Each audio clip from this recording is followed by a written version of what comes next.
Hey, what's up guys? John here. Walmart says the high cost of food and gas is hindering the ability of its customers to buy anything else, which will hurt its bottom line. But it's not just Walmart. We're looking at Dove, we're looking at Best Buy, we're looking at a lot of these large corporations, a lot of these large companies all saying the same exact thing, which is that they have to increase prices and that everyday Americans can't afford anything else outside of the absolute necessities. Now, I think this is only the beginning. I think that this is going to likely get more challenging, and I think that we all need to understand the chain of events that are very likely to follow in the coming 3 to 6 months. Take a look at this. For example, Unilever. They're saying that Marmite and Dove, they said they had to increase prices 11.2% in response to significant commodity inflation.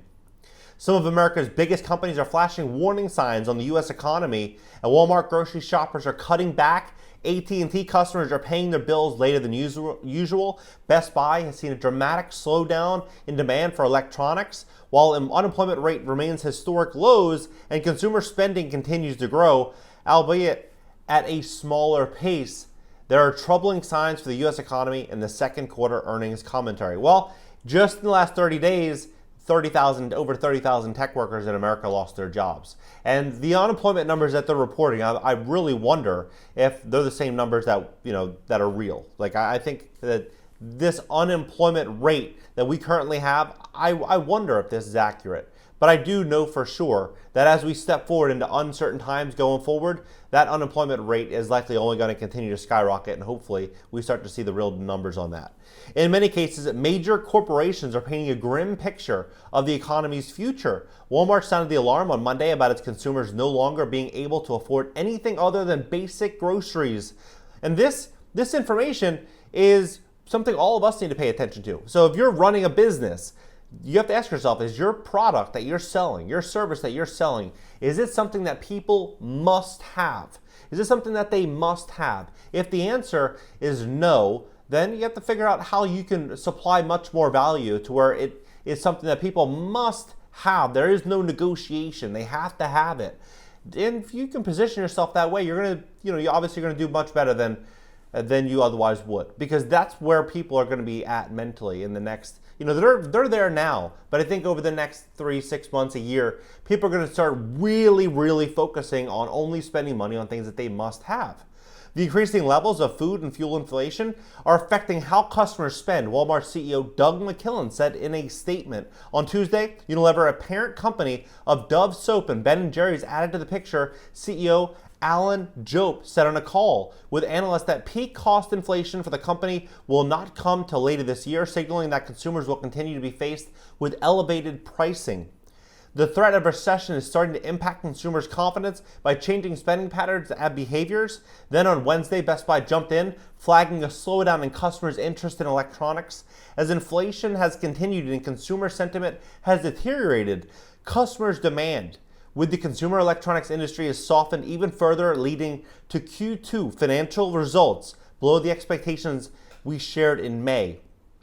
Even companies like McDonald's and Costco, the two places customers can typically count on for low prices, have started to hike prices. Recently, a large number of McDonald's franchises nixed the $1 drinks. The fact Costco has hiked prices on chicken bakes, soda, is a sign that it isn't immune to inflation either. Some customers, meanwhile, are beginning to struggle to pay their phone bills. AT&T said it's seeing an uptick in later payments for customers. Now, phone bills are extremely expensive. I have two phones on my line, and it's like $180 something a month. That's very, very expensive. I think we're going to start to see a lot of people really questioning that purchase, saying, you know what, should I spend $180 or should I shop it around and start looking for lower cost? That's what I think is going to happen, not just in the telecommunications sector. I also think it's going to happen with car insurance. I think it's going to happen with automobiles, motor vehicles. Everything is going to start to get more condensed, and people are really going to pay attention to how they're spending their money. It's not just retailers sounding the alarm. Social media companies and tech giants have also been impacted by expectations. Consumer spending could stall in the months ahead when business cut costs in anticipation of slower growth.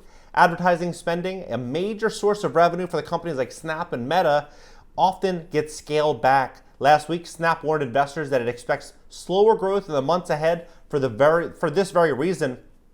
The combination of macroeconomic headwinds, platforms, policy changes, and increased competition have limited the growth of campaign budgets. Similarly, Meta, the company of Facebook, highlighted rising inflation and a possible recession on the horizon as challenges for the businesses. Headlined, inflation hit 8.6% year over year for July, which is the fastest rate since 1981. And experts say that while inflation may slow, some signs of having a peak, it's likely that prices will increase, are here to stay for the next few months.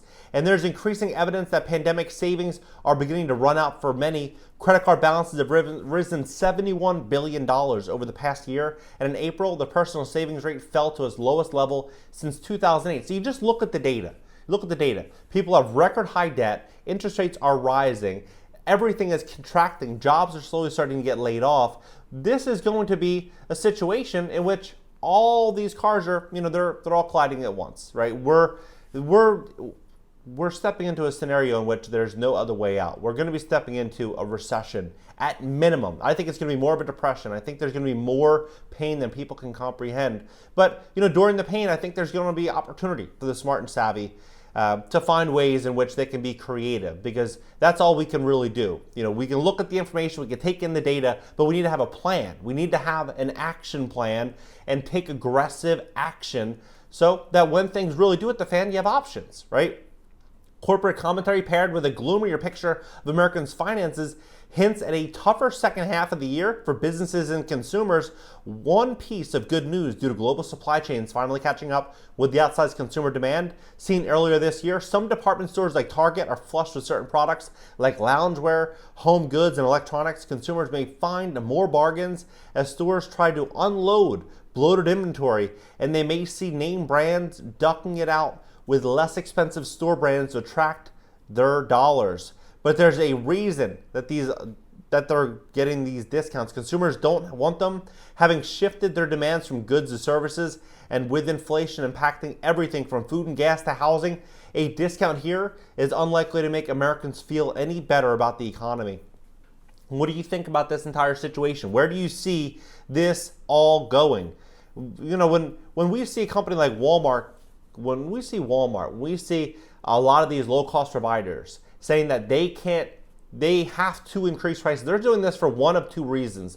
One is that the everyday American consumer has no other option but to buy there, simply because they're the low-cost provider. If they were to go anywhere else, they're going to spend 10 to 15% more, so they might as well go there and buy it. So if they increase prices 10 or 12%, they're still cheaper than going somewhere else. And then those other stores, they're going to be increasing prices as well. They don't have the supply chain, they don't have the distribution, they don't have the scalability, the economies of scale that Walmart has. They're not going to be able to compete with Walmart. And the second is that these companies are increasing their employees' wages, and they're simply building this in to the products and services that they're selling, calling it inflation, that they have to increase due to inflation. But everyday consumers are going to be forced to pay these items anyway, which is going to allow employees to work and earn more money here than they could as small businesses, because small businesses don't have the economies of scale and the option to simply do what Walmart's doing, right? And so we're seeing all of these things happen at once. But to me, this is very, very telling when you have all of these companies. The dollar store is now the $1.25 store, right? Everything is going up in price, everything. And I think when we see this big change, there's going to be opportunity. There's going to be huge, huge opportunity. But I think there's going to be a lot of companies that go under. I think there's going to be so many companies that go under because of what is to come. We're seeing the consolidation of American business all happen before our eyes. That's what we're witnessing. We're seeing the consolidation, the essential businesses, right? The essential businesses. These companies are going to get so big and so powerful, and the smaller businesses are going to struggle, right? And so the question really becomes, how can one small business owner bring their costs down? How can they stay competitive? What can they do? What service can they offer that's going to be really needed? Because what I think everyday American consumers really want is connection. They want to support small business. Americans love America. They want to support these small businesses. They don't want to shop here at these large corporations for every single thing that they need. They would love to support small business, but small businesses, I think, need to focus on relationships with their customers. They need to focus on following up with their customers, taking care of their customers, making their customers feel like they're getting a white glove service, and really going above and beyond for their customers. And the customers, I think, are going to do everything that they could possibly do to really keep these small businesses in business. What do you think about this entire situation? Drop your comments below. Let's have a conversation about this. Do you think that we're going to see inflation continue to skyrocket? Do you think we're going to see a lot more pain coming to small business? Let's talk about it. Subscribe here. Also subscribe to my second channel. And on Twitch, I'm going to be doing daily live streams. I've already done them for the last few days. Daily live streams on Twitch. And it's a brand new account, so it's pretty much like a free one-on-one call. You can join down below. Also on Discord, I have a private Discord community. And LinkedIn, Twitter, Instagram, and TikTok up in the banner. Catch you guys in the next video. If you're interested in being sponsored on my YouTube channel, visit cashnow.video/sponsor and fill out the application.